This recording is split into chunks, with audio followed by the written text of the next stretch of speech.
O cônjuge que se encontra ao lado de um parceiro com disfunção ou transtorno sexual está resgatando compromissos do passado? Diante da impossibilidade de seu parceiro satisfazê-lo plenamente, como deve comportar-se? Indubitavelmente, quando nos unimos a um cônjuge que apresente qualquer distonia de ordem sexual, ele e nós estamos em processo de resgate. Estamos diante do nosso karma negativo.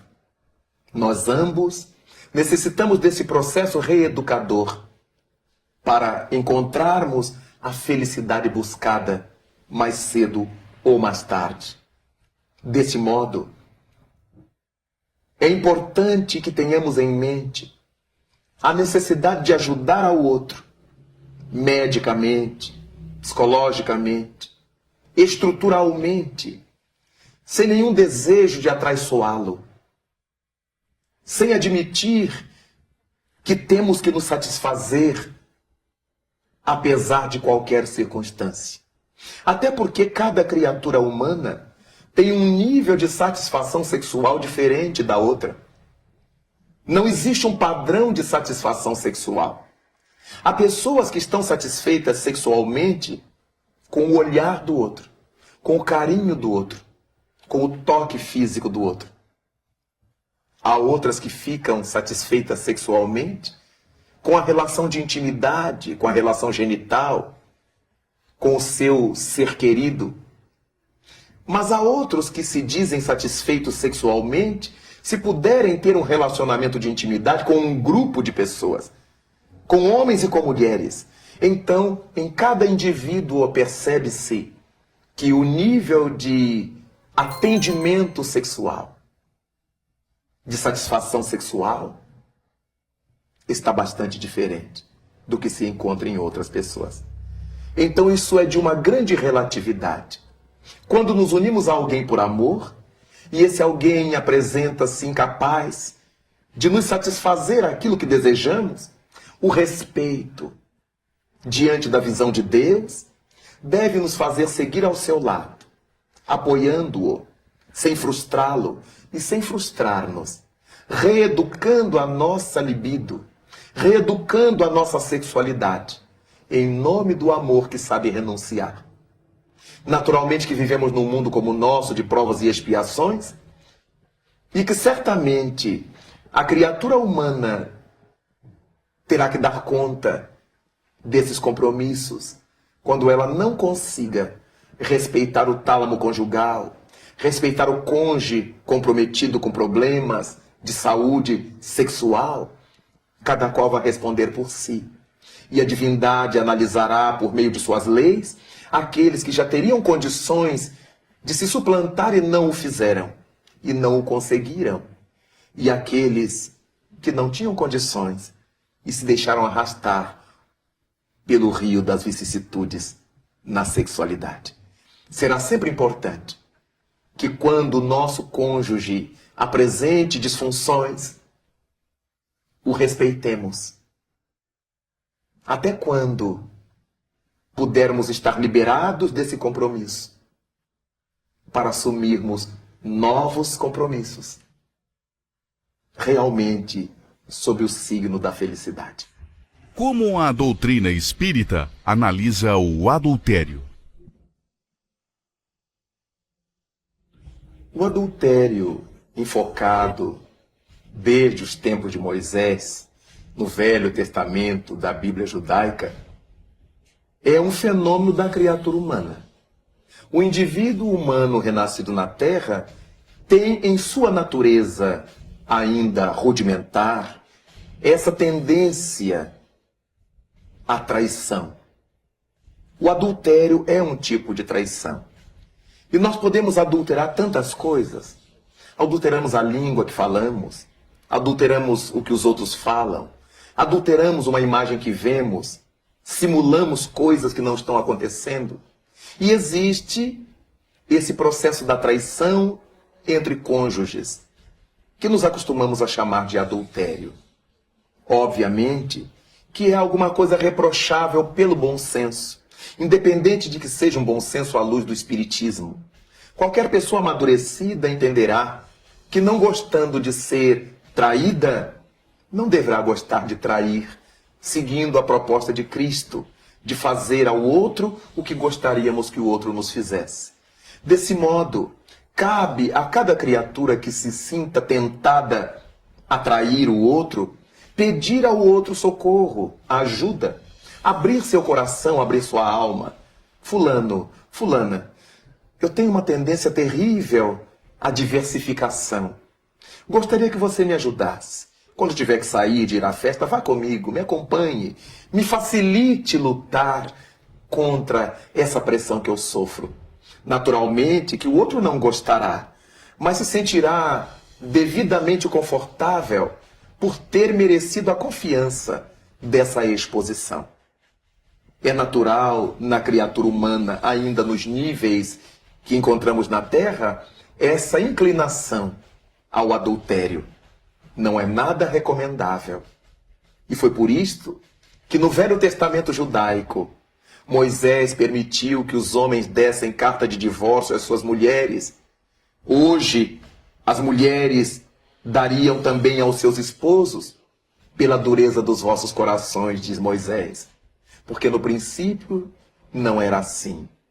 Por causa da dureza dos corações, é que Moisés permitiu que uma criatura deixasse outra, que o marido abandonasse a esposa numa sociedade machista como era a sua, e que hoje permitiria que também a mulher deixasse o seu esposo. Quando houvesse esse nível alto de desrespeito, e que o amor não fosse capaz de cobrir, de superar, de enfrentar.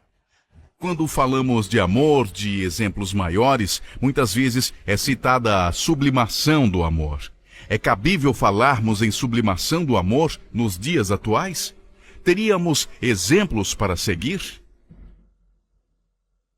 A questão da sublimação, desde sempre encantou os pensadores, os poetas, os filósofos. E Sigmund Freud teve ensejo de definir, nos seus estudos psicanalíticos, a questão da sublimação sexual. Estabelece Freud que muitas almas humanas, muitas criaturas humanas, podem abrir mão da vivência sexual, libidinosa, genital, para dedicar essa sua energia a uma obra social de peso, a um labor para com a sociedade, a uma arte, a uma outra estesia qualquer.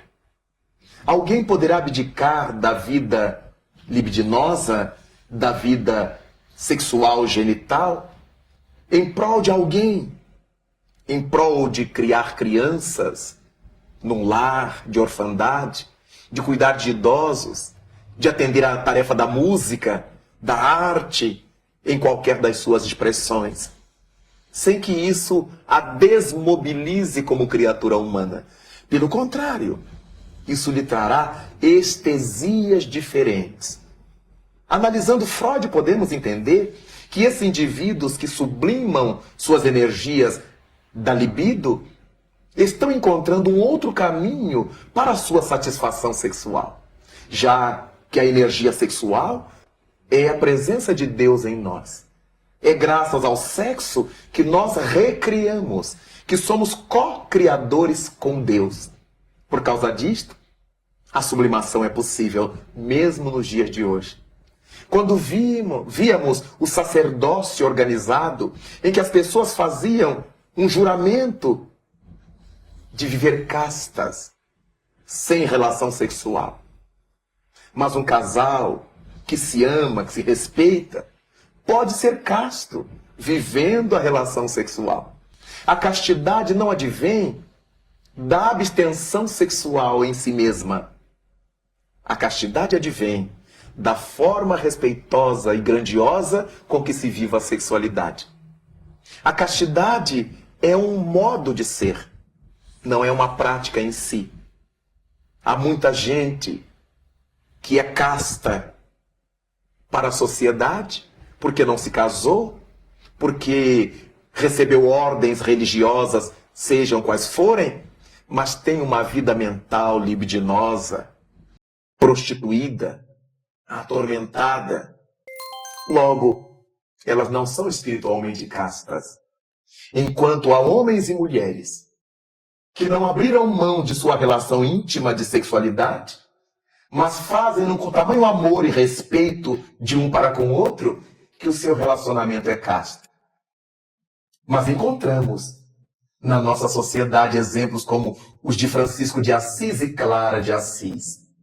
Amavam-se profundamente, sem conotações carnais. Eram irmãos de Assis, eram amigos, eram namorados espirituais. Encontramos nessas almas exemplos notáveis de sublimação. Francisco dedicou-se aos pobres de seu tempo, como Clara aos leprosos de sua época.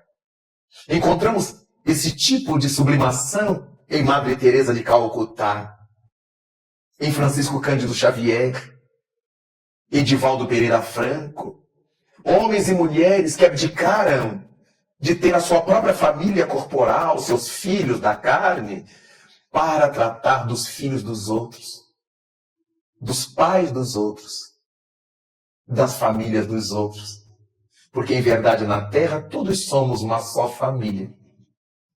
A sublimação da sexualidade nos faz verificar isto de modo muito mais intenso.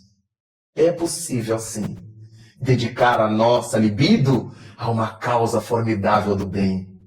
E isso não impede que os indivíduos casem-se, que os indivíduos constituam família consanguínea e possam viver dignamente a sua libido, o seu erotismo, a sua sexualidade.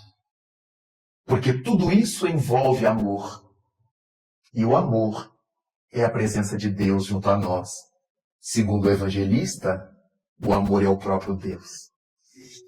Tratando de sexualidade, muitas vezes nos vem à mente a questão do sexo biológico. O que devemos entender por orientação sexual? A orientação sexual é a bagagem da alma ao ligar-se ao corpo físico. Quando nós olhamos o Livro dos Espíritos, na questão 202, Allan Kardec pergunta: quando no mundo espiritual, o que prefere o espírito? Nascer como homem ou como mulher? Aí está uma questão bastante importante, uma pergunta notável. E os espíritos respondem para o codificador que pouco importa. O que importa para o espírito que vai nascer na Terra é o gênero de tarefa que ele terá que enfrentar. De acordo com a tarefa que ele tenha que desempenhar no mundo, um corpo feminino poderá ser-lhe mais útil do que um corpo masculino, ou vice-versa. Então, para o espírito, desembocar suas energias num corpo de homem ou num corpo de mulher dependerá do tipo de atividades que ele venha para realizar. Com isto, quando a criatura renasce, existem fatores familiares, educacionais, fatores internos que determinam a sua orientação sexual. É a partir daí, quando a criança se desenvolve e entra na adolescência, que ela fica naquele lusco-fusco, naquela dualidade de inclinações, ele vivencia as experiências com seu pai, com outros homens, com sua mãe, com outras mulheres, e se identifica mais com um, mais com outro ou com ambos. E a partir daí, para muitos espíritos, surge a chamada orientação sexual. Alguns se tornam homossexuais. Significa que o que lhe satisfaz a mente é a energia masculina. E se eles carregam um corpo masculino, eles se tornam homossexuais. Porque eles gostam da energia do mesmo sexo. Se se tratar de uma menina que encontra essa alimentação numa psicologia feminina, naturalmente ela será homossexual. Haverá outros que se identificam tanto com um, tanto com outro, e poderá adotar uma inclinação bissexual. Para a sua atividade sexual, libidinosa, tanto faz o relacionamento com homens quanto com mulheres, para eles o prazer, a experiência os levará ao mesmo lugar. Então são chamados de bissexuais. E há dentro dessa questão de orientação sexual variados caminhos que a alma pode escolher para percorrer. Não se trata de serem endemoniados, doentes, encapetados. Não se trata disto. Trata-se de uma alma num processo de experimentação, de vivências, de lutas, de conquistas, que fará com que ela se defina para levar a sua vida adiante. O que pesa na questão sexual não é a orientação se o indivíduo é hétero, é homo, é bissexual. O que importa é o seu caráter. É a maneira como ele vive, como ele enfrenta a vida, como ele realiza a sua existência. Na nossa sociedade, existe um hábito muito cruciante, muito negativo, que é aquele de nós analisarmos as pessoas por sua orientação sexual. Se alguém se disser heterossexual, pode fazer o que quiser, que ninguém mais dará importância à sua honra, à sua moralidade. Mas se for homossexual, todos os holofotes estarão voltados para esse indivíduo, que pagará com suor e lágrimas a sua orientação sexual. É importante pensar que na nossa sociedade, jamais alguém cobra do heterossexual o fato dele ser corrupto, de ser venal, de ser uma pessoa de má vida, de má índole, de ter várias mulheres ou vários homens, porque são heterossexuais. Então o problema da nossa sociedade precisa ser a moralidade, a ética com que os indivíduos vivem, e não a escolha que fizeram para a sua vida de intimidade, que afinal de contas não diz respeito a ninguém. Todas as vezes em que passamos a priorizar a inclinação sexual de alguém, a orientação sexual de uma pessoa, em prejuízo de tudo quanto essa pessoa é e faz, a nossa sociedade está em rumos muito perigosos. Porque então os indivíduos mentirão, falsearão, fingirão ser o que não são, com medo do desgaste social. Quantos que se bandeiam para o casamento para se ocultar, para se esconder, porque o indivíduo sendo casado, homem ou mulher, ninguém mais desconfia dele. Mas se ele for solteiro, se ela for solteira, então os olhares da sociedade começam a bisbilhotar a sua orientação sexual. Ninguém pode fazer opção por ficar só, por morar só, sem que a sociedade bisbilhote e conclua quanto à sua homossexualidade, bissexualidade, etc. Daí, o nosso cuidado em verificar que a nossa orientação sexual diz respeito à nossa vida privativa e não aos outros. Desde que não estejamos causando prejuízos à sociedade com aquilo que escolhemos como nossa inclinação, como nossa orientação, e isso diz respeito a nós, e daremos conta disso à nossa consciência e à divindade. Para a sociedade caberá o respeito com que respeitamos as leis, com que vivemos as leis, com que cumprimos nossos deveres, com que atendemos a nossa ação social pública. Daí então, todo respeito deveremos ter com as criaturas de quaisquer orientações sexuais. Em nome do livre-arbítrio, cada qual pode escolher para si aquilo que bem desejar. E a conta que cada um prestará, repito, será com a sua consciência e com as leis de Deus, que nela estão inseridas. A preferência dos pais por um sexo específico para o filho pode efetivamente produzir alguma interferência no ser que foi concebido? É uma questão de muita relatividade. O espírito reencarnante naturalmente registra a recepção de que é alvo por parte dos pais. É muito natural que pai ou mãe, ou ambos, digam entre si ou digam para os amigos: ah, nós gostaríamos que viesse uma menina. Gostaríamos que fosse um menino. Isso é perfeitamente cabível. Mas, ao mesmo tempo, esses pais receberão com bonomia o filho que vier.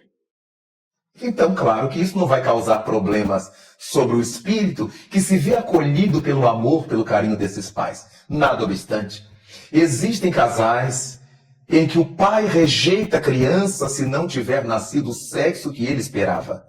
A mãe rejeita o filho quando não nasceu com a morfologia que ela queria. Há mães que queriam meninas e passam a enfeitar seus meninos como meninas até determinada idade, criando-lhes no psiquismo, na psicologia, graves conflitos. Daí então, essas situações causarão problemas no desenvolvimento da criança. Muitas vezes, esse desejo de que nasça uma menina ou um varão é alimentado de tal maneira pela mãe, principalmente pela mãe, que ela se transtorna quando o médico lhe diz que o sexo da criança é diferente àquele pelo qual ela esperava. E desse modo, esse espírito passará a receber o sentimento de adversidade dessa mãe, o sentimento de adversidade desse pai. E por causa disto, muitas vezes, haverá interferência no seu psiquismo, depressões da criança, rebeldia da criança, indiferença dela com relação ao pai ou com relação à mãe, ou com relação a qualquer membro da família que haja alimentado de tal maneira o desejo de um sexo diferente do seu, que isso foi capaz, ou que isso tenha sido capaz, de gerar dificuldades na estrutura vivencial da criança. Nada obstante, vale pensar que todas as pessoas que engravidam têm direito de desejar, na sua fantasia familiar, eu gostaria de ter um menino, eu gostaria de ter uma menina. Isso não invalida o amor que desenvolverá, o amor que dedicará ao seu filho, qualquer que ele seja qual seja a morfologia em que nasça, porque em verdade, quando a gente ama, não importa o sexo. Diante das graves dores morais que os abusos sexuais causam, como proceder a mulher que, sendo vítima de um estupro, acaba engravidando? Não há dúvida de que toda gravidez decorrente de um estupro, como todo estupro que não cause gravidez, é uma violência tremenda que se comete contra uma criatura. Dentro das leis de reencarnação, nós sabemos que essa mulher que sofre um estupro dessa natureza carrega em si energias tais que foram capazes de acionar a libido, a perturbação daquela criatura que se viu por ela atraída de uma maneira ou de outra. No entanto, uma vez que tenha engravidado, importante é não matar. Jamais tisnar as próprias mãos com o sangue do seu próprio filho, justificando a violência sexual, justificando o estupro. Por mais terrível que tenha sido o estuprador, deixou a mulher viver. E ela que se sente superior a ele, não deverá se dar o desplante de matar seu próprio filho. Se essa criança incomodá-la, deixe no hospital. Entregue a outras mãos, mas não a mate. Porque quando matamos alguém, nos tornamos devedor desse alguém e devedor das leis morais da vida. Nos fazemos assassinos, porque desde o momento da concepção, segundo a visão do Espiritismo, já existe vinculado aquele corpinho ao embrião que se forja um espírito imortal. E quando lhe matamos o corpo, lhe frustramos a possibilidade de renascer e interrompemos um caminho que Deus permitiu fosse traçado. Toda mulher violentada, agredida sexualmente a ponto de engravidar, tem o direito de ficar triste, de perturbar-se, mas não de matar. Buscar socorro na medicina na psicologia, apoio na religião, nos amigos, para atravessar os 9 meses da gestação conturbada, mas não matar jamais. Porque quando a mulher permite que matem seus filhos no seu próprio ventre, não se pode esperar nada mais da sua consciência. O ventre feminino é o lugar onde os filhos deveriam ter respaldo, fruto de uma relação tranquila ou consequência de um estupro. É nosso filho. Depois que nascer, então, definamos o que queremos fazer com ele, mas nunca matemos. É este um dos mandamentos, captados por Moisés do plano superior do mundo dos espíritos, o não matarás. Não há nenhuma justificativa. Matar mulher, jamais. Tenha seu filho.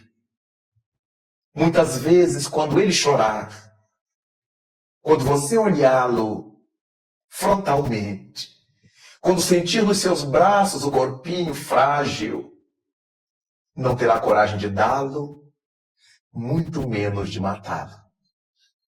Experimente e seja feliz. Raul, o que você pode dizer sobre os métodos contraceptivos cirúrgicos nos organismos masculino e feminino? Todo processo em que haja uma ingerência tecnológica, cirúrgica no organismo humano, determina alguma consequência para o indivíduo. Toda invasão que se opere, que se processe no organismo humano tem que ter uma finalidade como qualquer outra cirurgia. Em O Livro dos Espíritos, as entidades do bem, diante da pergunta de Kardec a respeito das incisões que são feitas nos corpos dos seres humanos e dos animais, com o fim de obstaculizar a reprodução, os espíritos perguntam qual é o sentido dessa intervenção.